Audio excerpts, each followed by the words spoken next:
グラブルショーケースパート1スタートです。イエーイ。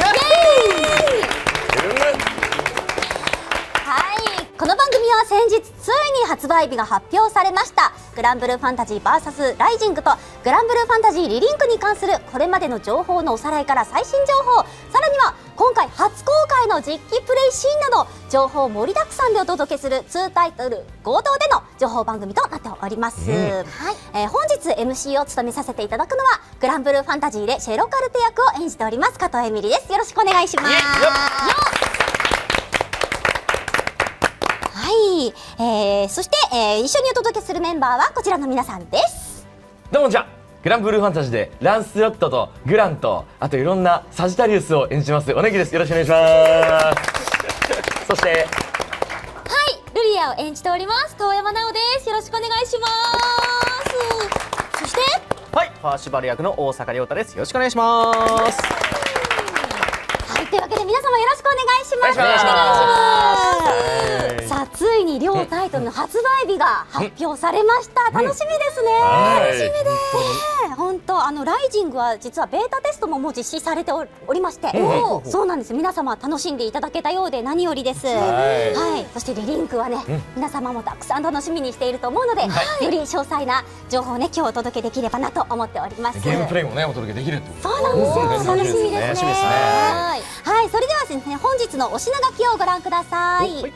対戦格闘だけじゃないグランブルーファンタジー VS ライジングの魅力を大紹介ということで、4人で挑戦グラブルレジェンドバトル、マルチプレイも熱い、ついに発売が決定したアクション RPG グランブルーファンタジーリリンクの全容ご紹介&最新情報、そしてリリンク4人マルチプレイを実機プレイということで2タイトルを紹介していきます。あります盛りだくさんねですね。盛りだくさんですよ本当。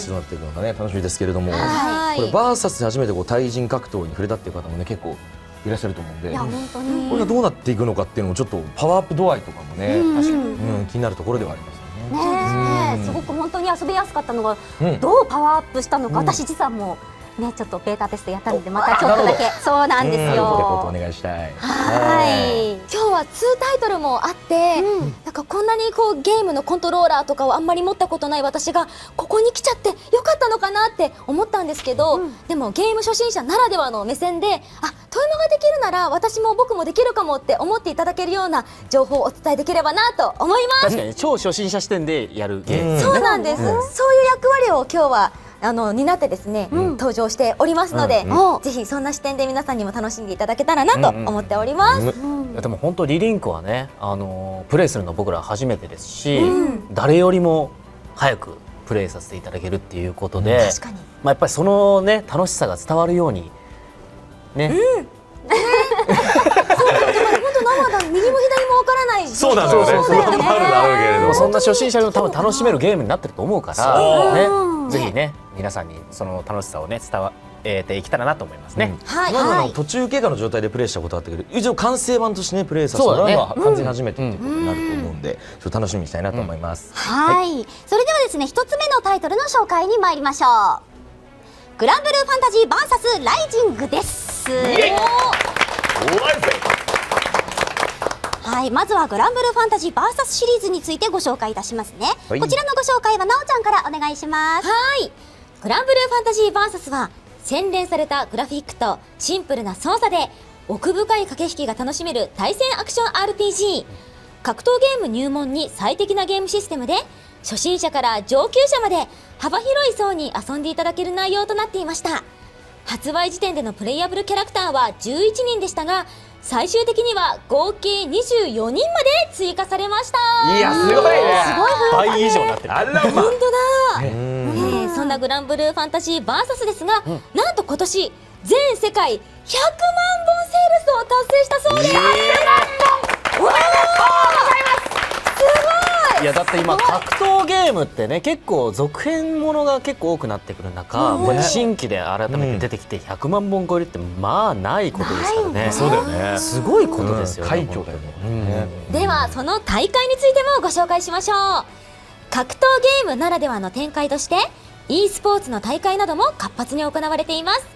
近年の公式大会では優勝キャラクターのイラストが毎回書き起こされるなど、選手やキャラクターのファンにはとても嬉しい豪華なご褒美もありました。わお。ほんと素敵。有吉とかがね、こう 2P カラーで描かれてるっていうのもまたそうや。そういうことか。いやなんかねあれと思ったけど、そういうそういうことなんですよ。グランブルーファンタジー VS シリーズの紹介も終えたところで、最新作ライジングについて福原さんよりご紹介いただきましょう。こちらの映像をご覧ください。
Granblue Fantasy Versus Rising.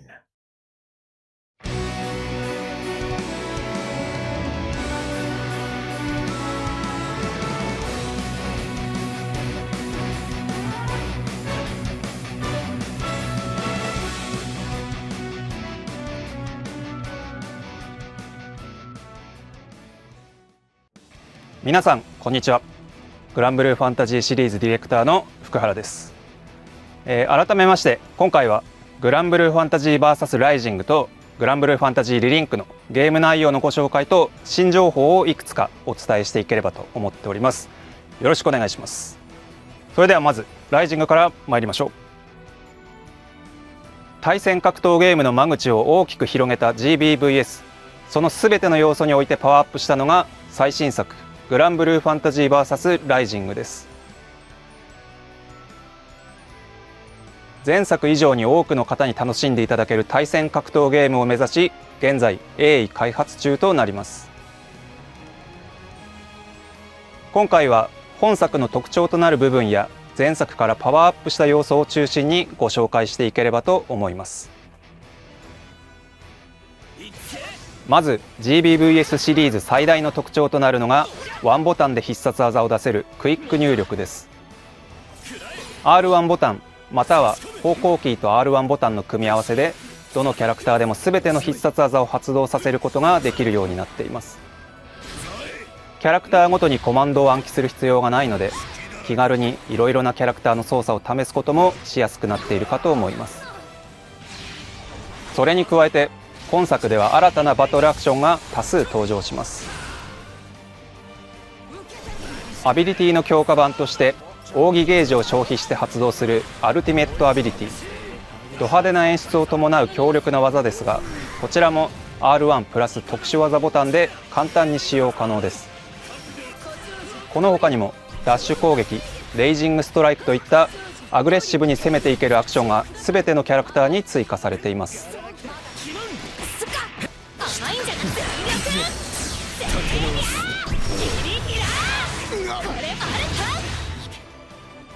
プレイステーション5への対応にあたりグラフィック面も強化しました。より原作のイラストに近い表現を取り入れつつ 2D アニメ風のゲームの中では上質なビジュアルに進化しているのではないかと思います。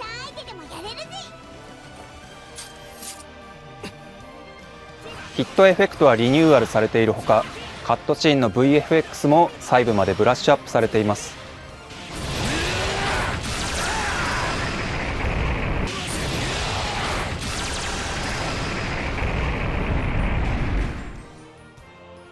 プレイヤブルキャラクターは前作で参戦した24名が全員登場するほか、新たに4名が発売時点で参戦します。アニラはナギナタと式神の羊を使って戦うオールラウンダー、格闘ゲーム初心者でも扱いやすいキャラクターになっています。どう攻略したものか。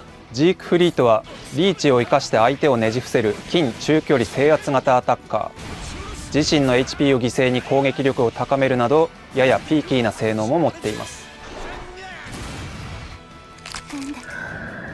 ニーヤは全てのアビリティをデスを介して発動する特殊なキャラクター。ニーヤとデスの2人による波状攻撃は使いこなせば非常に強力です。グリームニールは多彩な移動方法を持ち、機動力を生かしてあらゆる間合いから攻撃を仕掛けることができるキャラクター。軌道を変化できる飛び道具など特徴的なアビリティも持っています。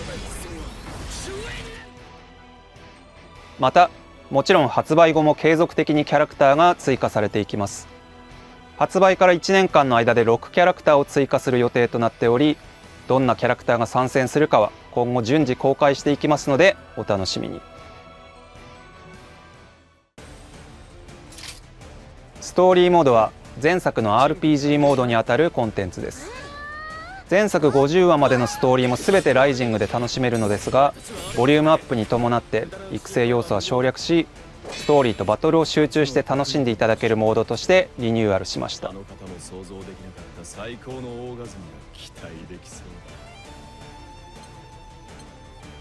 一部クエストバトルも省略していますが、聖少獣たちと戦うボスバトルは全て引き続きお楽しみいただけます。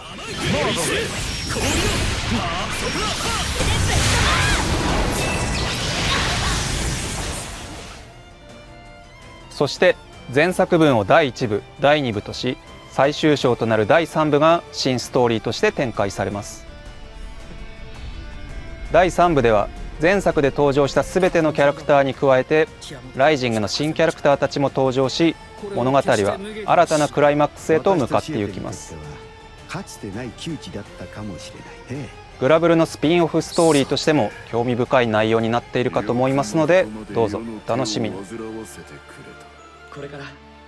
また前作をすでにプレイ済み、またはプレイはしていないけど内容を知っているから新しいストーリーをすぐに遊びたいという方向けに第1部第2部をスキップする機能も用意されています。何にしても寒いしさ。そんな世界が終わる。第3部ではライジングで初登場となるオリジナルキャラクターも登場します。私はリーンって言います。リーンという名の彼女は第3部の序盤でグランたちと出会います。グラン、ジータとそう変わらない年齢ですが、どうやら2人と B の幼い頃をよく知っているようです。声を演じられるのは川瀬真紀さん、英語音声はエリザベス・マックスウェルさんにご担当いただいております。とにかく早く治療しないと。今回の物語に大きく関わってくる重要人物となるので、どのような展開となっていくのか合わせてご期待ください。前作で好評だったトレーニングモードにさらなる便利機能が多数追加されます。攻撃後の有利不利が視覚的に分かりやすいフレーム表示対応のほか、初めてキャラクターを操作する前にどのようなコンセプトでどんな行動がおすすめなのかを気軽に確認できるキャラクター説明書、トレーニングモード内でシームレスに実行できるコンボ練習、コンボも基本対空など分かりやすくカテゴリー分けがなされているため、目的別に練習しやすくなっています。そしてキャラクター別の戦術、対戦相手とする場合に覚えておくと良い対策など、実戦で役立つ基本テクニックを練習できる便利機能も搭載されています。ぜひ活用してみてください。快適なオンライン対戦の実現のため、本作ではロールバックネットコード方式を取り入れました。スムーズな描画が可能となり、よりラグを感じづらくなります。また今回からプレイステーションと Steam 間でクロスプレイに対応しました。プラットフォームが異なる友達とも遊べるようになりますし、世界中の猛者たちとも戦えるようになりますので、オンライン対戦をますますお楽しみいただけると思います。素晴らしいですね。というわけでライジングの新要素などをご覧いただきました。はい私も実は先ほどちょっと言ったベータ版をプレイしたんですけれども、うんはい、本当になんか入力自体が本当に簡単にできるようになってて、うん奥義も簡単に出せるんですよ。うんはい、でも本当にキャラクターもかっこよく動いてくれるし、うんなんかもうとても楽しかったです。いや奥義の、そうねそう奥義の演出も本当にいいものになってるんで、うわぜひ皆様にもね見ていただきたいなと思ってます。あその追加キャラクター、4キャラでしたっけね、アニラ、ジークフリーとニーヤ、グリムにいるということで、僕個人的にはジークさんとねこう掛け合いというか新たな部分がねあったりするので、そのあたりちょっとどうなってるのか、ねうんいやバーサスのすごいのはやっぱ全キャラ分掛け合いがあるから、そう毎回ね、全員違うからそういっぱい収録もねそうしてきたし、そうそうそううん汎用のセリフが一つもないっていうのがすごいんだよね。そう本当にそう。収録エピソードとかもねまた新しくあったりするから、そのあたりも一応楽しみにしていただそうきたですねないんですよ、なんか今回第3部で新しいキャラクターでリーンちゃんが出てきたじゃないですか、で皆さんが今想像していらっしゃるよりリーンちゃんすごいのをお約束します。もうシーンよシーンシーンそうなんですシーンよこれ絶対本当に本当にねはと思ってなんかもうすごいキャラクター出てきたなってええ思ってびっくりして、でもこうやってねすごくなんか大事なキャラクターも増えてきてるから、なんかこうバーサスだけじゃなくてもう本編とかにもね文字とか出てきたらいいなって思っちゃうくらい勝手に本当に素敵なキャラクターになって骨太なストーリーになっているので、そのくらい本当に思い入れのあるストーリーになっているのでぜひお楽しみに。格ゲーですよねこれ。格ゲーなんですよそうだよね。はずなんですけど、そうでしたそうでした。うんはい。ただ押したい我々は押したい楽しめますからねそう。なんですいやでも格ゲーでね対戦はできるのはね当たり前ですけど、これね機種を超えたクロスプレイができるっていうのは相当でかいと思うんですよ。本当にね。ねプレステ持ってるけどパソコン持ってない、パソコン持ってるけどプレステ持ってない人とかいるから、そういう人たちと関係なく対戦ができるっていうのはすごい大きいし、やっぱあとトレーニング、トレーニングやっぱね対戦するには相手のキャラクターのことを知っとかなきゃいけないんですよ。だからそのトレーニングでその相手の対戦するキャラクター使わない普段自分が使わないキャラクターも練習して知っとくと結構対策とか取りやすくなったりするんで、そういうのが充実してるとねやっぱ最高に楽しいよね。やっぱりこうキャストでバトルした時の初代優勝者なだけそういやそうだったそれそう説得力が違うね。そう初代優勝したけど2回目でボコボコにされました白石さんにボコボコにされました英語潜水が激しい誰が勝つかわからないそうそうね全遊活本当ますますに楽しみなものになってますけれども、ここまではゲームのメイン要素についてのご紹介だったんですけれども、ライジングのお楽しみ要素はまだまだあるようですよ。続いては対戦アクション要素とは一味違った機能をご紹介していきたいと思います。まずはパートナー機能です。パートナーとして好きなキャラクターを選んでいただくと、ゲームプレイの内容や状況に応じてそのパートナーがコメントしてくれるようになります。ジータだよ。今日も遊んでくれてありがとう。格闘ゲームオンライン対戦となると非常に孤独な戦いを強いられます。1対1の戦いなので負けたら全部自分のせい、勝ってもなんだか孤独、誰かに褒めてほしい、負けたら一言何か優しい言葉をかけてほしい、数をこなすことは無駄ではない。それをパートナーが行ってくれます。対戦で使用するキャラクターとは別で設定できるので好きなキャラクターを設定してみてほしいです。自己紹介って緊張しちゃうわよね。でも気軽に書き換えて大丈夫よ。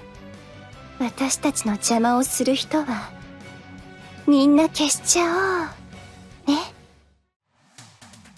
次にオンラインロビーです。前作ではグランサイファーの甲板が舞台でしたが、ライジングではそれに加え島一つ分にエリアが拡大されます。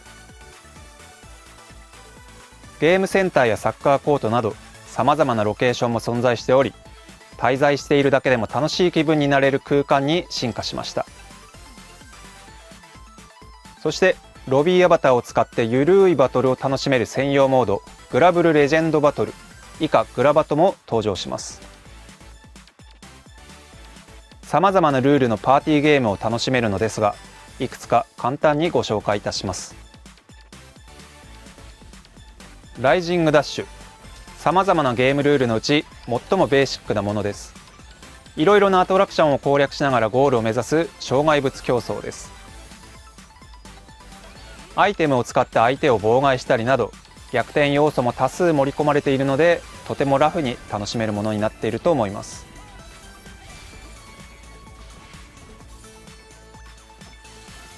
ヒヒーロカネパーティー、3チームに分かれて自分のチームの陣地にヒヒーロカネをより多く集めるゲームです。グラブルファンなら刺激的な絵面に興奮してもらえるのではないでしょうか。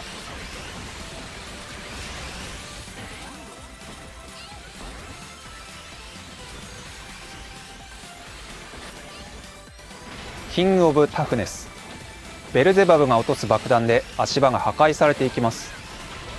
ルールは単純明快、最後まで生き残った者の勝ちです。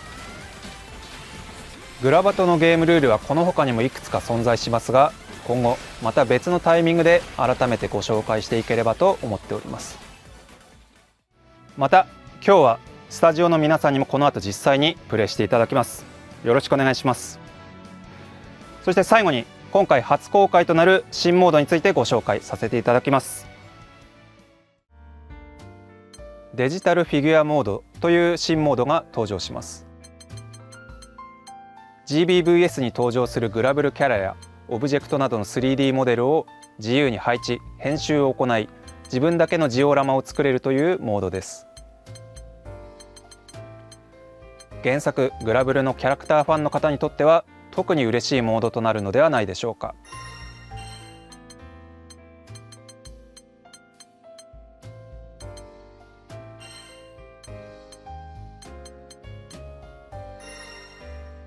随分いろいろ作ってきたなと思いつつ、素晴らしいクオリティの 3D モデルを自由に使っていろいろできるのですから、非常に贅沢な内容となっているかと思います。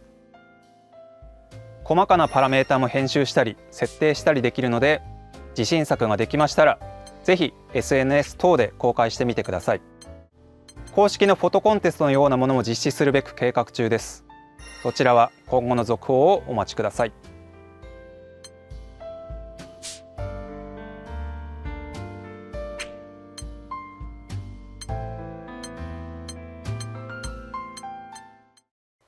グランブルーファンタジー VS ライジング、今回のゲーム紹介はこれにて以上となります。ありがとうございました。最後ずるいなあれで全部持ってかれたよ。気になる要素がそういろいろあったの。たくさんありますけれども、たくさん分かってんな。ご覧さすがですよ。ご覧いただきました通り、ライジンはパーティーゲームなども充実しております。そうだねはい、そうなんですよ。なおちゃんどうでした？こうデジタルフィギュアっていうのありましたけれども、ねあれも目線とかも結構変えられてたじゃないですか。だからなんかいろいろと自分のこう好みにいろいろ変えられるっていうのが可能性が無限大だなっていうふうに思いましたし、フォトコンテストみたいなのも開きたいっていうお話があったので、すごい早くやってほしいなって見たいなって思いました。本当。まあでもあれですよ、パートナー、パートナーの設定とかあるじゃないですか。あれ、はいはい、収録一番大変だったですよ。ものすごい分量多くて、めちゃくちゃどんなシチュエーションでも応援してくれます。そう、どんなシチュエーションでも応援してくれます。かゆいところに手が届きます。あとロビー、なんかめちゃくちゃ大きくなるみたいな。そうそう。ね、拡大。島分ある。島分拡大とかすごかったですし、あとパーティーゲームが単純にね、すげえ楽しそう。確かに。みんなでね盛り上がれるゲームになっているので、ぜひ遊んでいただきたいなと思っております。はい、本当ね、個人戦からチーム戦までいろいろと楽しめるっていうのがこの魅力になっております。で、先ほど深原さんもおっしゃってましたけれども、今日はなんとこのメンバーで実際に遊んじゃいます。緊張する。しかもですね、この4人だけじゃなくて、グラバトは大人数でプレイするコンテンツなので、今回はオンラインで開発メンバーの皆さんにも参加してもらっています。プロの皆様がはい、頑張っていきましょう。なるほど。はい、今回私が使うキャラクターはなんとシェロカルテです。すげえはい最初ね一緒に戦えるんです。僕ご存知グランクですね。はい、私はルリアです。なんか元気よく走ってて可愛いです。はい、僕はパーシバルですね。割とパーシバル元気に走ってますね。これね。プラスパーさん。可愛い。めちゃくちゃ腕振ってますね。はい、というわけで早速プレイしていきましょう。しゃルールは簡単です。ひたすらゴールを目指しましょう。わかりやすいぜ。そうです。いくぜ。行くぞー。めちゃくちゃ多いんだけど。ちょっと待って。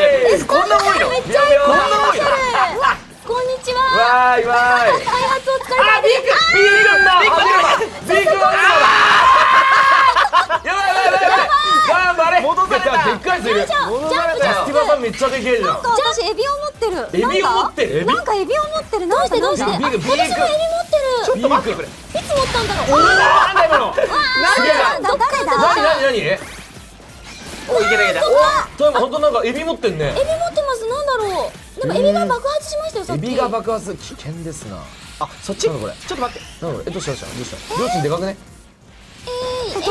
なんだこれ。これいやちょっと。いやバイオレンスだわ。こっち失敗だったな。失敗ルートもある。失敗こっち。要注意やで。ちょっと待って。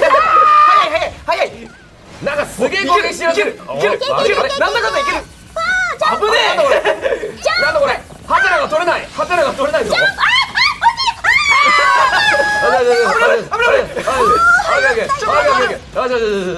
いいぞ。うお。なんだ何が起きてる。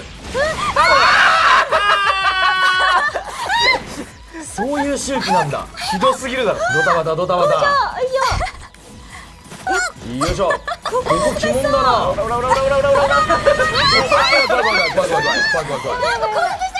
いつ来るかわかんない。怖い。なんだこれ。どうぞ。オッケー。なんだかんだみんな楽しんでるね。楽しいよオッケー。うわ。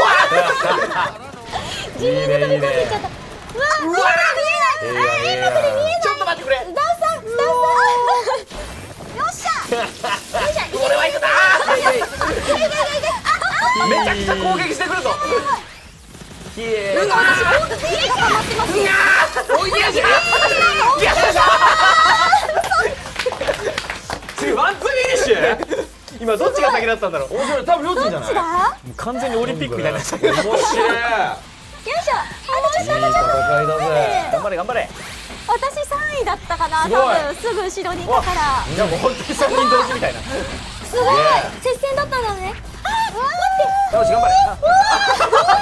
お届いた。すげえ。さあ最後だ。頑張れ。ものすごい邪魔してくるのよ。頑張れ。いた。ナイス。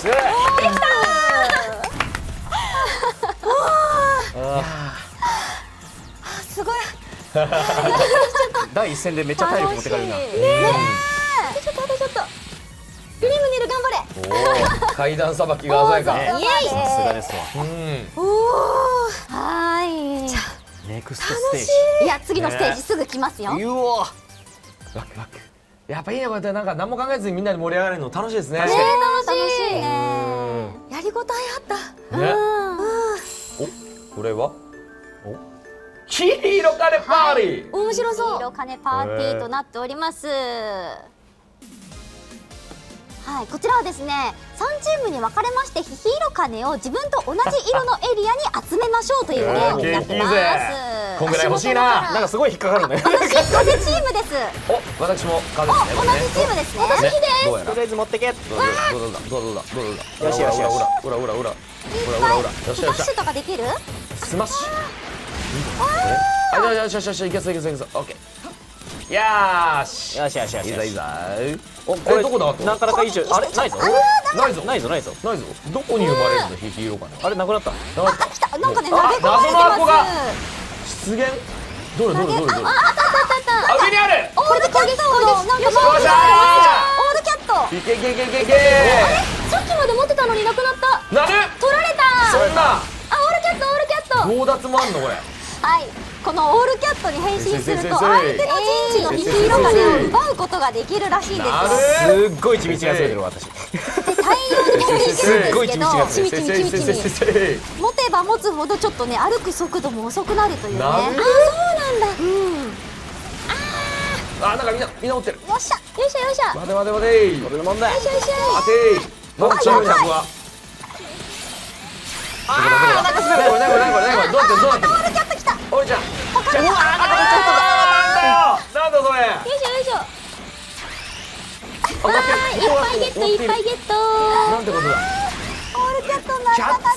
キャッツシュールだな。オールキャッツ。邪魔をさわー、いっぱい。キャッツ。あれなんで俺あんな落ちたの1個しか取ってないの？ビヨーン。ビヨーン。よしよし。あ、結構多いんじゃないの？ビヨーン。よいしょ。またオールキャット出現。敵チームオールキャットなる。やばい。よしよしよし。ビヨーン。オールキャット欲しい。守らないといけないね。どうだ。緑チーム優勢。右側。どうじゃどうじゃ。どこ？右のとこ来ないある。あったけど。守ったぞ。ビヨーン。すごい僅差。あれ。なんと風チームが水チーム1個差で勝利。すげえ。接戦だ。すごい接戦。いい勝負が続いてますな。確かに。ヒロカネあんなに一気にもらえたら超嬉しいですね。本当よ。嬉しいよ。さあお次のゲームは。はい、お次はですね、落ちてくる爆弾を避けながら最後まで生き残りましょうというゲームになってます。バブさんがパンプアップしてる。さあ、で爆弾落ちてくるんだね。はい、落ちていきなるほどますので頑張って避けていきましょう。爆弾が。バブさん気になるな。そこで筋トレせんでくれ。あれ、私どこだ？大丈夫？気にしちゃってる。どこ？私誰？どこだ？怖いな。あれ、完成中になってる。完成中？あれ？本当だ。落ちた？そんな。もう落ちた？落ちちゃった？落ちてない。あらららら。なんでなんで？はい。頑張れおーい。さあ頑張るぜ。そうやって爆弾を落とすっていうのもありなんだ。そう爆弾を攻撃したり相手をちょっと移動させるのに攻撃したりっていうこともありえます。ちょい。すごい。ちょい。ちょい。待って。うい。うまい。でも下に落とせるんだ。そう下に落とせる。スマッシュ当たれば。危ないいい悲鳴だぜ。わ、ステージがめっちゃちっちゃくなった。足場が頑張れな。みんな結構生き残ってるね。すごい。みんな優秀。広い。ほら。どうなる。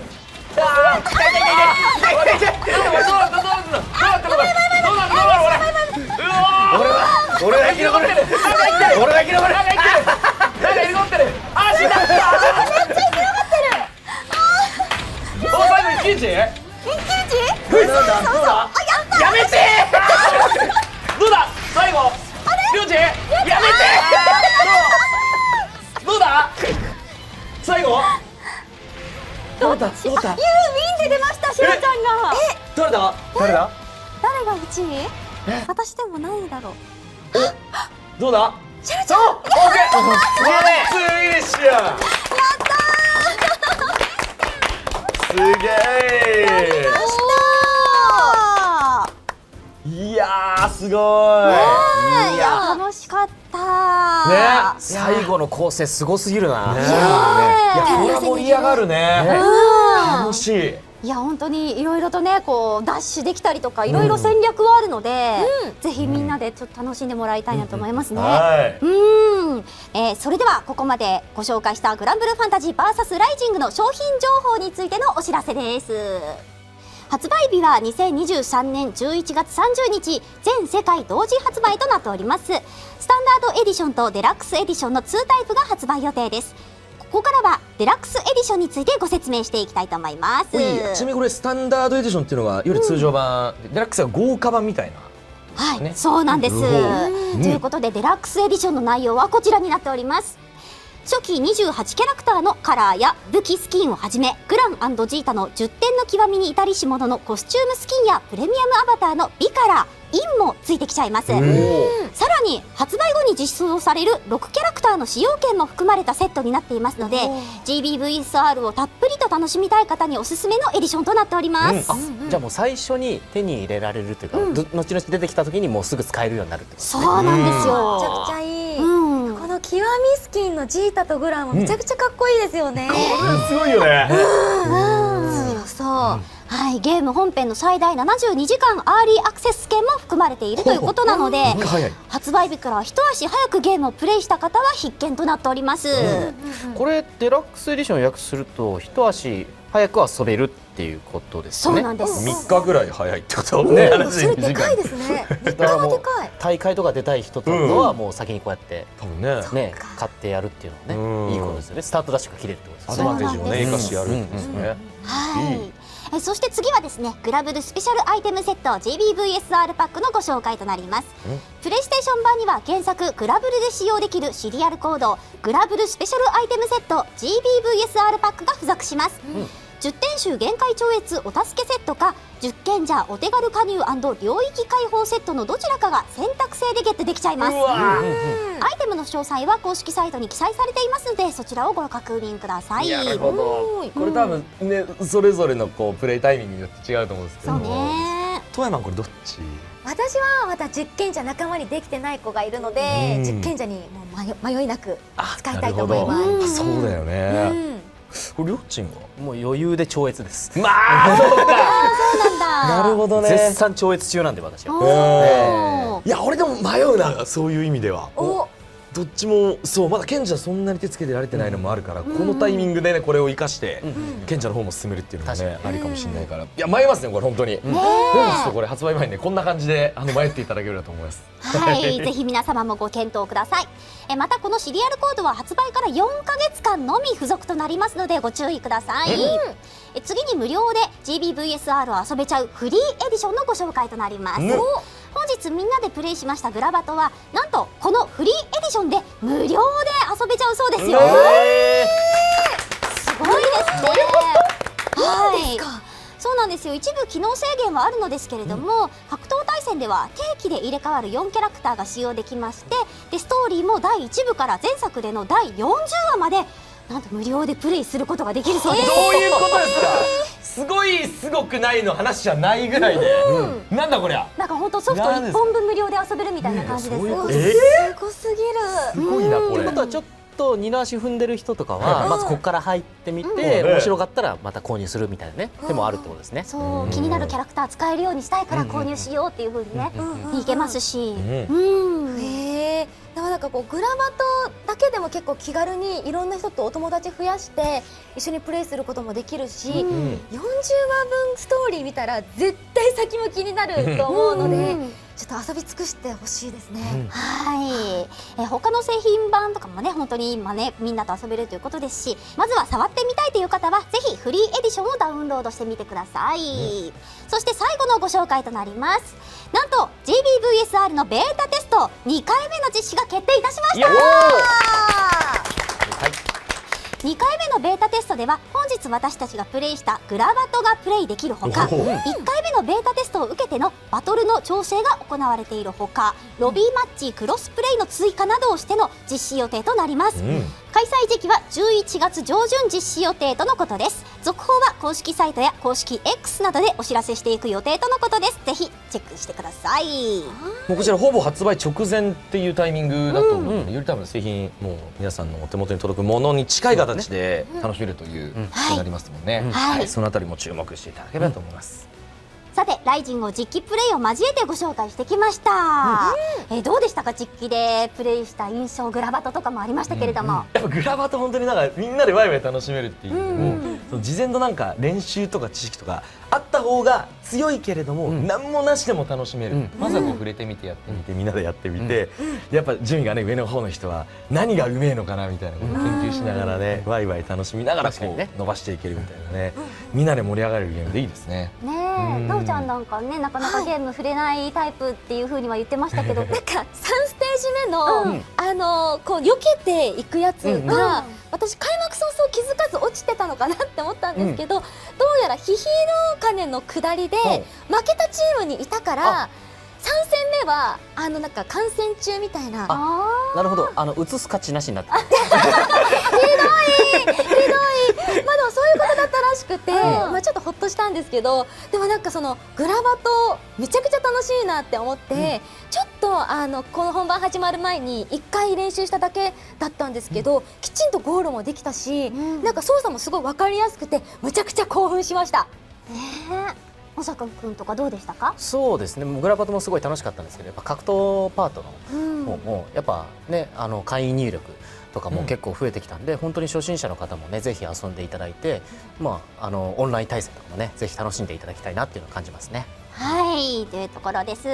皆様の期待がねとても高まっております。というわけで以上、グランブルーファンタジー VS ライジングのご紹介でした。お次はグランブルーファンタジーリリンクのコーナーです。イエイ。はい、先月開催された世界最大のゲームイベントゲームズコムにて最新のトレーラーが公開されましたけれども、皆さんはご覧になりましたでしょうか？まだ見ていないという方のために、まずはこちらの映像からご覧ください。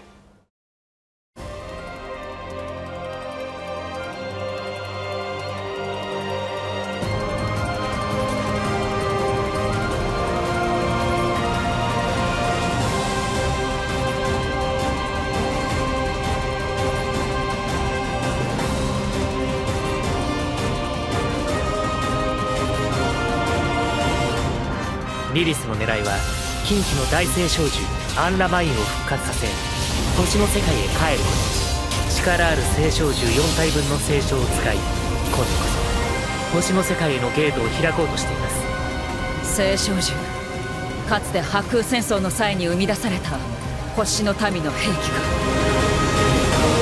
聖少女、星神をお前たちはそう呼ぶのか。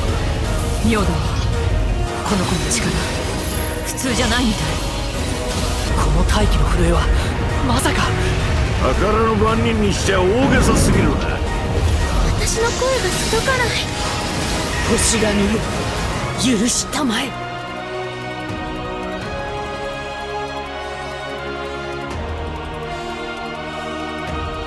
動き出した運命は止まらない。大いなる犠牲と悲哀を超え、我が救済の執行を。バハムート。今までいろんなことがありました。いろんな島を旅して、いろんな人と出会って、いつもあなたが助けてくれて、本当にたくさん感謝しているんです。だから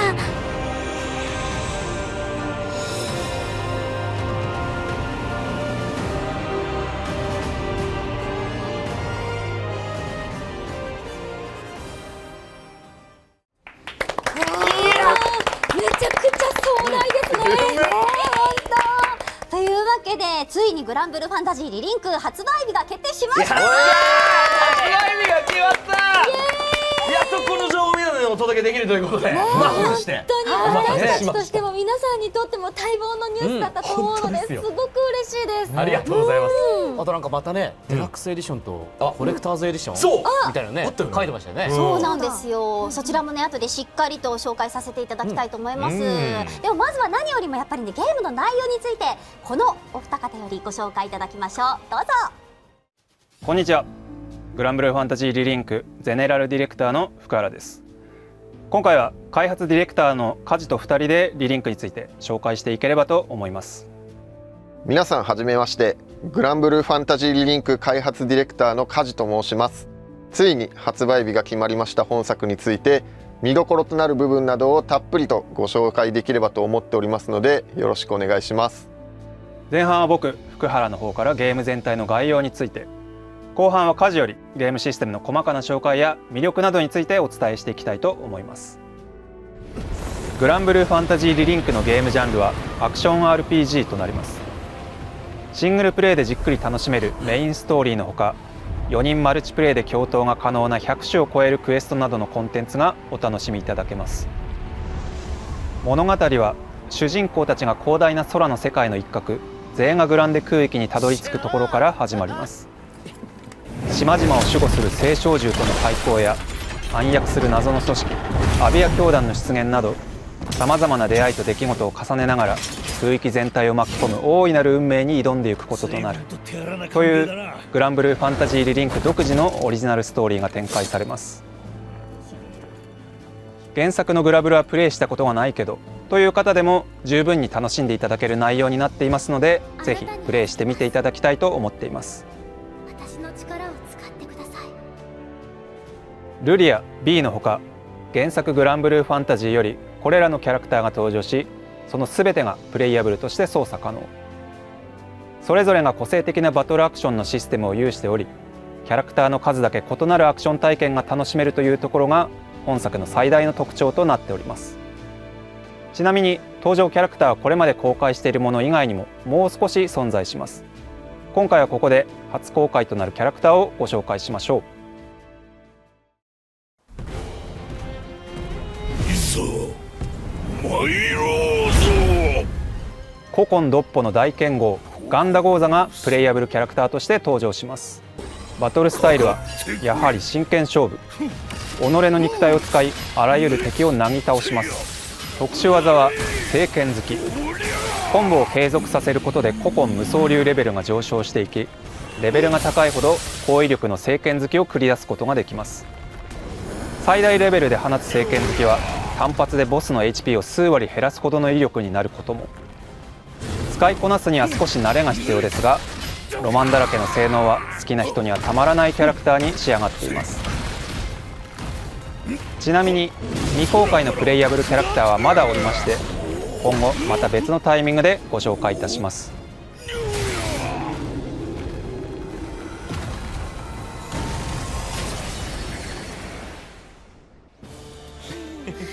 グランブルーファンタジーのおなじみのキャラクターたちの他にも、リリンクで初めて出会うこととなるキャラクターも多数登場します。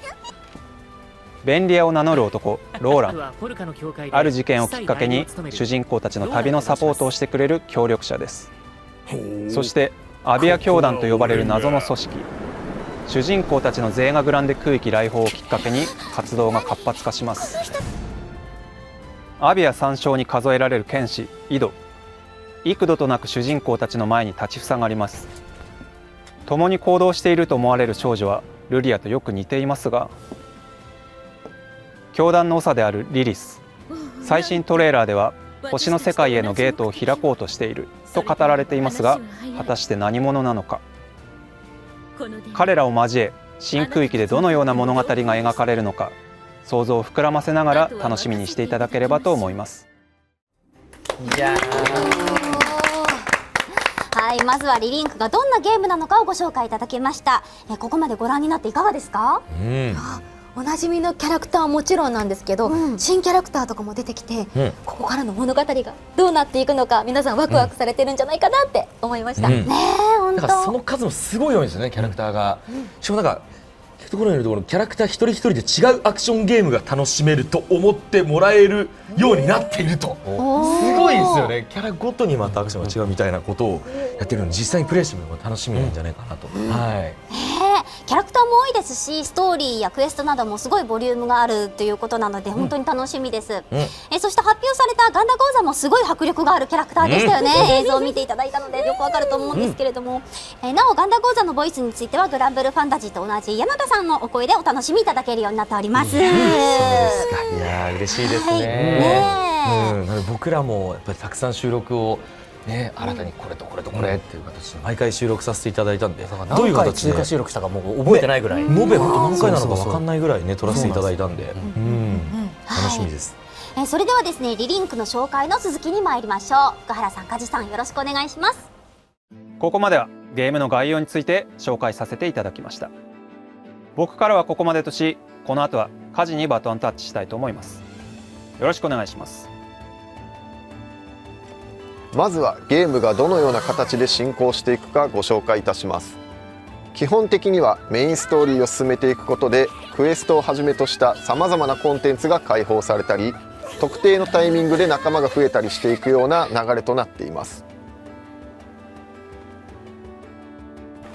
街は拠点のようになっており、クエストやサイドクエストの受注、武器の強化施設などが利用できます。またオンラインモード時も仲間が集まれるロビーの役割も果たします。カタリナさん、非道なエルステ帝国からルリアを救った騎士。バトルはマップ上でシームレスに開始されます。さまざまなシチュエーション、多彩な地形の場所でフルアクションバトルを楽しんでいただけるようになっています。バトルは4人パーティーによるリアルタイムアクションバトルとなっており、自分が操作するキャラクター以外は自動で戦ってくれます。通常攻撃によるコンボのほか、キャラクターにセットした4つのアビリティを駆使して戦うことになるのですが、仲間たちもそれを華麗に使いこなしてくれるので、自動操作らしからぬ仲間との共闘感、連携感を感じていただけるのではと思います。敵を攻撃し続け、スタンゲージを蓄積させると敵がひるみ、リンクアタックという一斉攻撃を仕掛けることができます。このリンクアタックをはじめとしたさまざまな連携行動をすることでリンクカウンターと呼ばれる数値が上がっていくのですが、これが 100% の状態で全員でリンクアタックを叩き込むことでリンクタイムが発動します。リンクタイム発動中は敵がスローになりつつ味方が強化された状態となるため、一気に大ダメージを与えるチャンスとなります。そしてグラブルといえば奥義です。キャラクターの HP の下の奥義ゲージを貯めることで強力な奥義を発動することができます。大ダメージを与えつつヒット中は敵が行動できなくなるため非常に強力なのですが、仲間の奥義に続いてさらに奥義を重ねて発動していくことでさらなる追加ダメージを与えるチェインバーストを発動させることができます。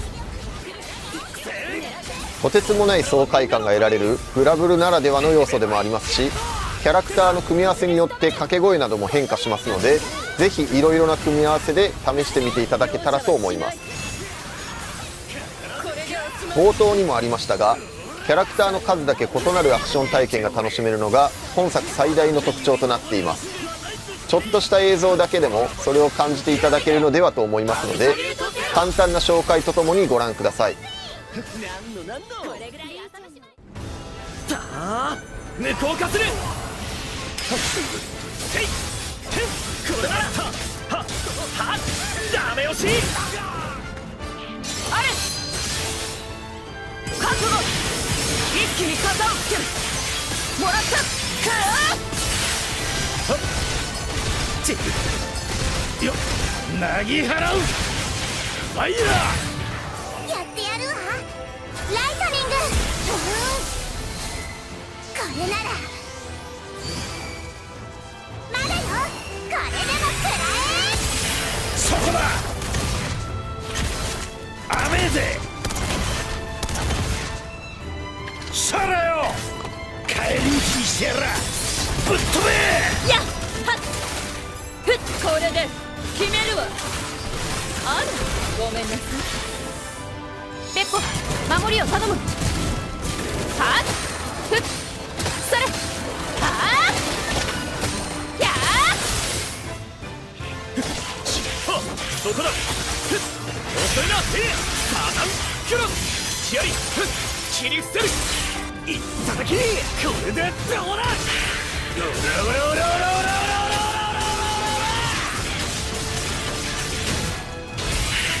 はせろ。燃え尽きろ後進よ。うがて打ち崩せ。だけではない。受けてみろ。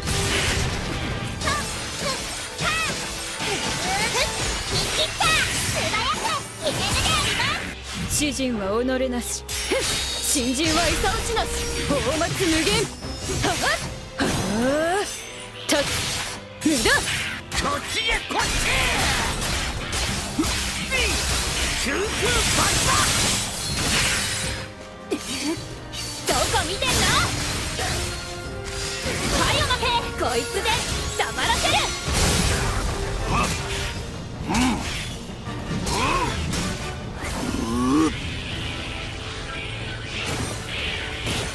かかって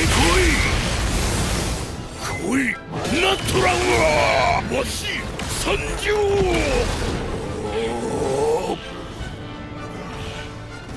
どっこい。キャラクターたちはレベルアップなどによる成長のほか、キャラクター強化と呼ばれる要素で強化していくことができます。ここでは各種パラメーターの成長のほか、新たなアクションやアビリティの習得などを行うことができ、重視したいパラメーターを成長ルートによってある程度偏らせることなども可能となっています。攻撃性能を優先で強化したり、HP や耐久性能を優先したりなど、その時キャラクターを強化したい方向性を自由度高く伸ばしていくことができます。使えるかも。アビリティは様々な効果を持つキャラクター固有のアクション、同時に4つまでセットすることができます。攻撃技から味方の回復や強化、敵の弱体と用意されているので、パーティー編成や戦う敵の特性に合わせてカスタマイズしていくといいでしょう。さらに武器と寺院と呼ばれる様々なスキル効果を持つアイテムをキャラクターに装備させることで膨大なスキルカスタマイズが可能です。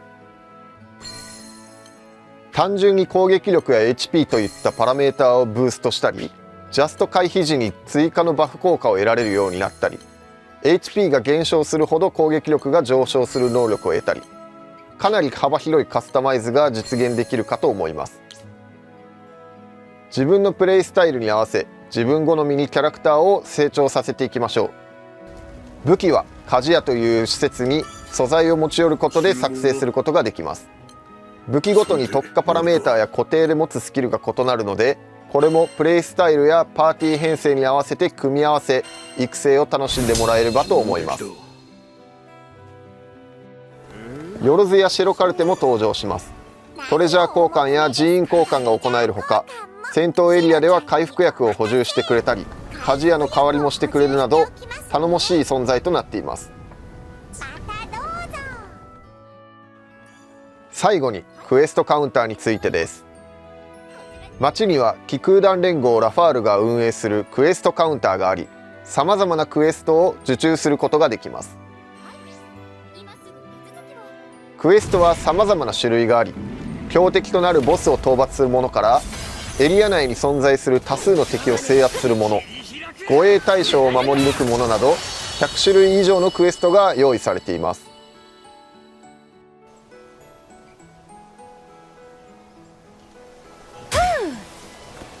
余裕余裕。駆け足となりましたが、僕からのゲームについての大まかな説明は以上となります。この他にもまだたくさんの要素があるのですが、今後お伝えしていければと思います。以上、グランブルーファンタジーリリンクのゲーム紹介でした。ぜひスタジオでもプレイして楽しんでください。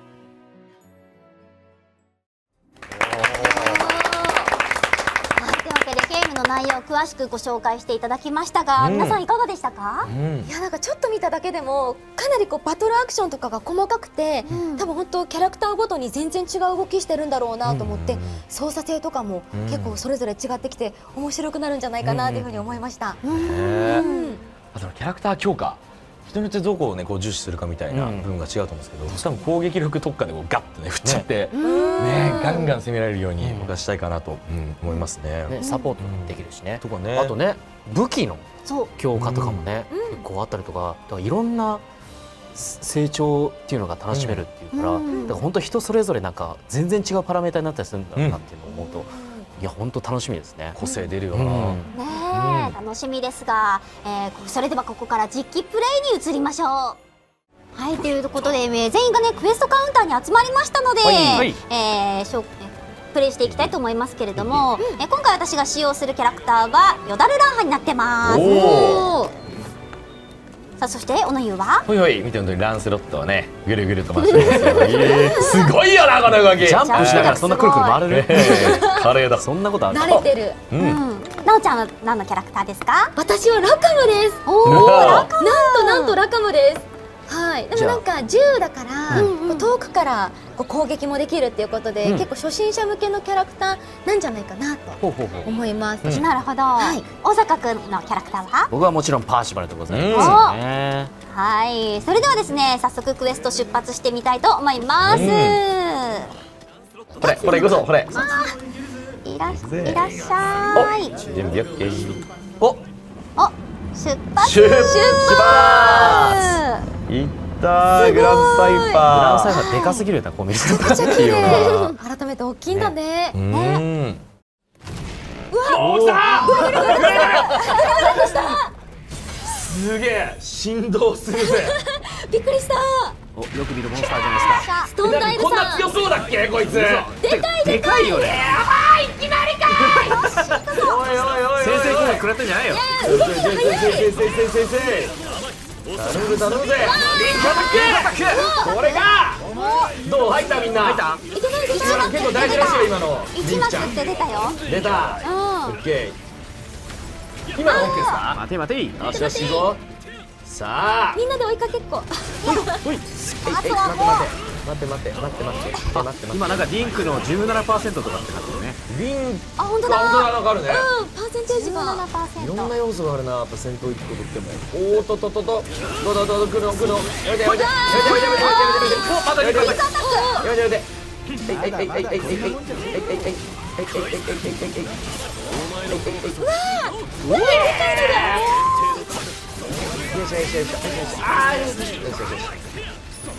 いやお、やっぱ結構顔が弱点なのかな。なるほど。顔入れてえな。前かがみになった時はチャンスね。硬いところがあるんだ。なんかそうみたい。やっぱ後ろ足とかすごい硬い。あ、なるほど。尻尾だな、尻尾。尻尾ちょっと柔らかめ。あー、吹っ飛んだ。そう。どっから狙おうかな。しゃあ。待て待て。ランスロット遠距離攻撃もあるんだ。そういう時は違った。そうよ、遠距離マークもよ。ほい、インク。リンクきた。リンクアタック。入った。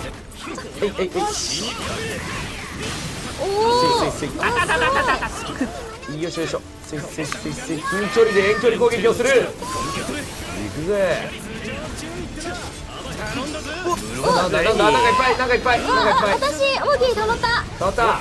しゃえ。いいんじゃない？でも、フルチェインに入れた。90、いける多分みんな。いけるかな。やばい。どうだ、いけるか。やばい。避けました。待てい。今チャンスだねこれ。オーギー叩き込む。オーギーいける？いけなくなりました。いけなくなった。そういうこともある。なんか減ったね。いいよ、りょうちいっちゃえ。オーギー。ちょっと待って。いいんじゃない？どうだ。来た。いいね。次私行くよ。いいよ。あった。いいね。来ましたよ。どうだ。飛んで。さあ、3チェイン。からも来た。マイルスフリール。クワケロン。いった。いいね。全員の掛け合い。そしてダウンも奪う。ナイス。よし。さて、いけるかな。はい、こった。行きまーす。どうじゃ。これでいけるか。リンク 100% になって100%ます。だけどみんなどうしたらこれできるんだ。リンクアタック。ね、でも一斉リンクアタックでリンクタイム発動ってなってる。ね、そうなのよ。誰もまだ出てはいないのか。次リンクアタック出たら OK ってことね。次出たらチャンスってことかな。じゃあちょっと待って。ここじゃない？今。これ今リンクした。なんかリンクしたっぽい。なんかすごいスローになってる気がする。なんかリンクした。あ、すごい。よーし、すごいぞ。ダウンが長い。よし。いいね。もうちょっと待っちゃう。結構いるんだよ。今のは大きかった。ね。だいぶ減らしたんじゃない？ね疲れてる。あららららあららららあららら距離を離すんじゃねえ。あらららわあちゃこちゃあちゃこちゃせいせいせいせいせいしゃこいあ、リンクアタックいける。逃しました多分。リンクねよく見てないとね難しいね。そうね。だなっていうのをせいせいせいどうじゃいいダメージ。どうだどうなんだ。いたどうだどうなんだ。入ってるか。よいしょ。よいよいよいよいよいやよいよいよいよいよいおお決まった。どうだどうだ。痛い。あれでもダメージがない。あれダメージないのに突っ込んだってなんだ。味方にやられたのかな。いやそんなことない。お前か。頭悪くないで。やがったな。いやなんかやばそうだよこれ。オーバードライブです。なんかやばそうです。逃げろ逃げろ。不用意に近づきました。私は逃げるぞ。これやる気じゃない。やる気じゃないこれ。ガード成功。ガードさせてよ。とマジか。あ、なんか段差で滑る。よいしょ。こっちか。怖いよ。そんな暴れないで。壊した岩とかが降ってくるんだ。暴れないで。なるほどね。ガードしとく。うわ危ない。いろいろ君の動きを覚えてきたぞ。よしよし。でこれ。やばい止めらんね。攻撃止めらんね。おお嘘。全然覚えたな。まだまだいける。行くぜ。あ、これいけんじゃない。おお来た。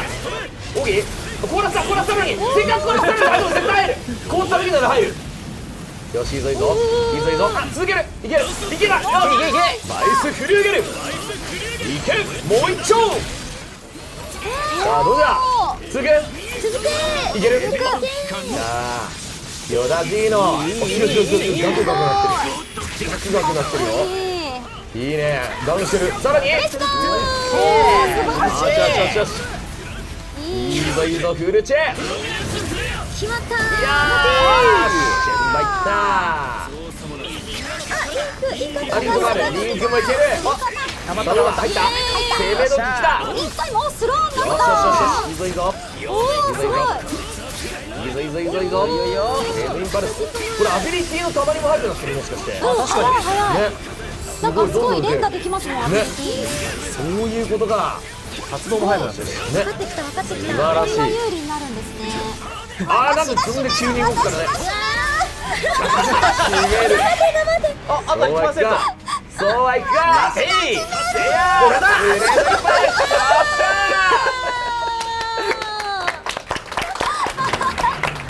やりました。めちゃくちゃ楽しいな。すげえ砕け散った。俺だ。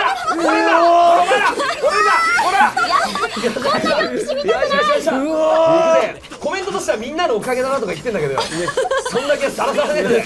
俺の手柄じゃ。それはまた別なんだ。セリフが俺やだ。頭しい。働きを褒めるけど出たものは私のもの。いやー楽しかったですね。仲間同士で攻撃する。これが俺たちの戦い方だ。はいというところでリリングプレイしました。実機で遊んでみていかがでしたか。いやめちゃくちゃ楽しかったですね。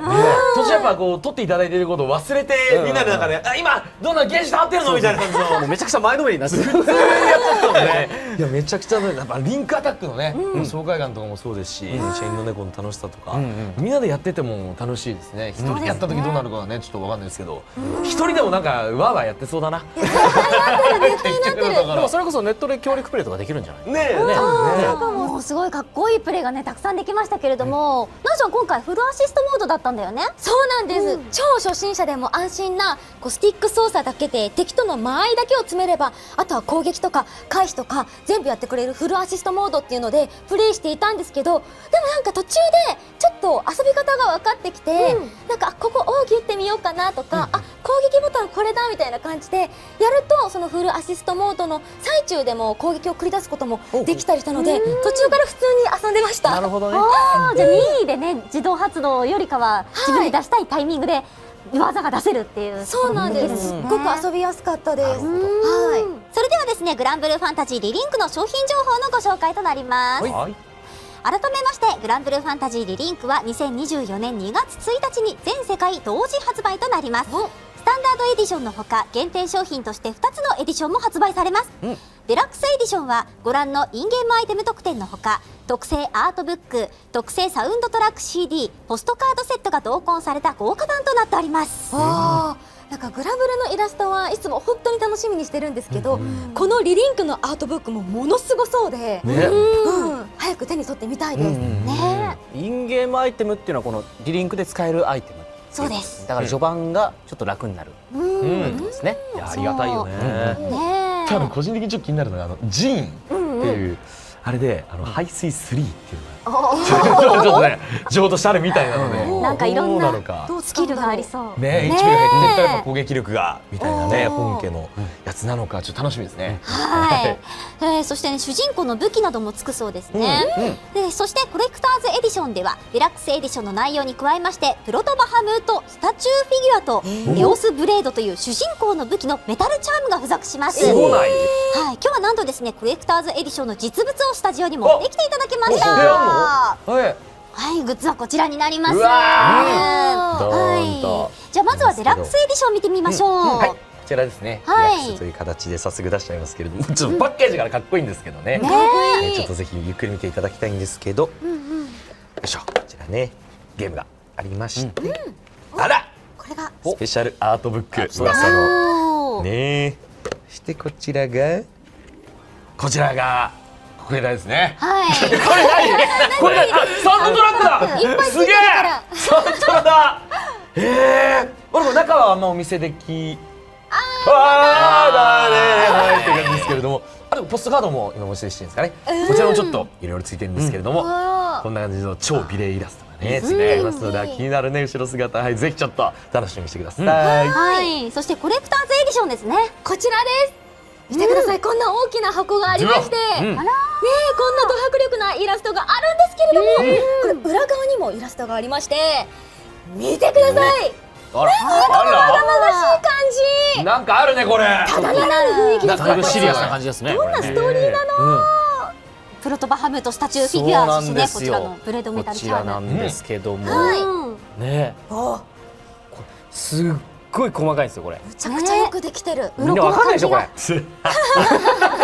でもこれ近くで見るとすんごいですよ。いや、本当にすごい。そう、めちゃくちゃ細かくて、尻尾の先まですごい。めちゃくちゃすごい。鱗って言っていいのかわからないこの高速具みたいなものもめちゃくちゃ細かいんですよね。皮膚の感じとかすごい。いや、これはね、ぜひ皆さん手に取ってもらわないともう紹介できない。この凄さ。語彙力で表しきれないよね。語彙力が表しきれない。百分は一見にしかず。羽の裏側とかもすごい。爪とかもちゃんと表現されてる。本当だ。うわー、ぜひね皆様ご自身の目で確かめてみていただきたいなと思っております。こちらのコレクターズエディションはセブンネットサイストアで予約受付中となっております。予約抽選受付期間は2023年9月19日火曜日14時59分までとなっております。もうすぐ締め切りとなりますので、皆さん予約の方忘れなく。はい、予約お願いします。これ我々数年分の思いがこう乗ってるわけですから、ぜひゲットしていただきたい。よろしくお願いします。急いでください。ね、ぜひこれも飾りたいですよね。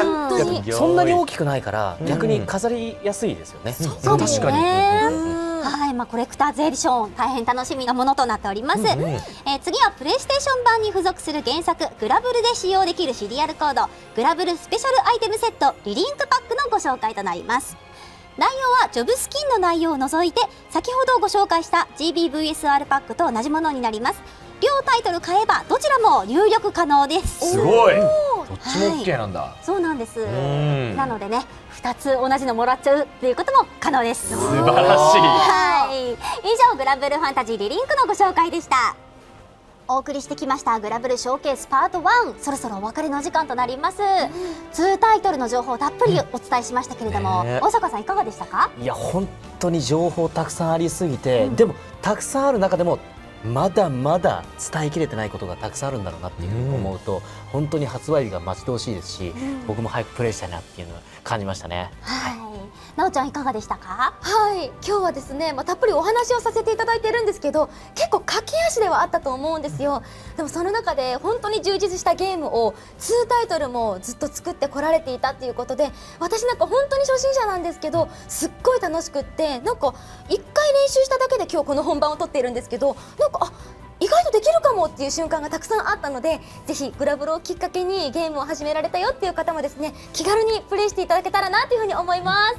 はい、小野さんいかがでしたか？いろいろあったはずなんですけど、やっぱ最終的に残ってるのはどうしてもモブおじの記念撮影もあれがやっぱインパクトがすごくて、やっぱこれだけ作り込まれた精巧な世界観の中で、ああいう遊びができるっていう贅沢さがね、グラブルの良さだなと感じつつ、本当たくさんのスタッフさんの思いがね詰まったリリンクもついにこういう形で、バーサスもね含めて皆さんの元にお届けできますので、ぜひ楽しみにしていただければと思います。そして加藤先輩いかがですか？はい、私もやっぱり2タイトルとても楽しみにしていましたので、ストーリーがねそれぞれやっぱり気になる展開が待っているのかなと思うと、ゲームプレイもそうなんですけれども、お話を楽しみたいという方にもぜひねお手に取っていただけたらなと思っております。はい、そしてね勘のいい方ならすでにお気づきかもしれませんけれどもなんとグラブルショーケースパート2の放送も決定しております。だからパート1だったんだ。11月にライジングの第2回目を、来年1月にはリリンクの第2回目の放送を実施予定となっております。それぞれ発売直前のタイミングでの放送となりますので、新情報にもご期待ください。詳細は追って公式 X などでお伝えいたします。というわけで改めてグランブルファンタジー VS ライジングは2023年11月30日に発売予定。グランブルファンタジーリリンクは2024年2月1日に発売予定です。どちらのタイトルもぜひご予約をお願いいたします。そして番組の最後に原作グランブルファンタジーから貴公子の皆さんにプレゼントがあります。こちらです。はい、グラブルショーケースの放送を記念しまして、期間限定のレジェンドガチャチケット10枚を全貴公子の皆様にプレゼントします。10枚をこちらのレジェンドガチャチケットの使用期限は9月30日23時59分までとなっていますが、後日開催予定のレジェンドフェスでも使用可能とのことになっています。いやこれはでかいですね。パラでございます。ありがとうございます。ぜひ原作の方も楽しんでいきましょう。それでは本日はご覧いただきありがとうございました。またお会いしましょう。バイバイ。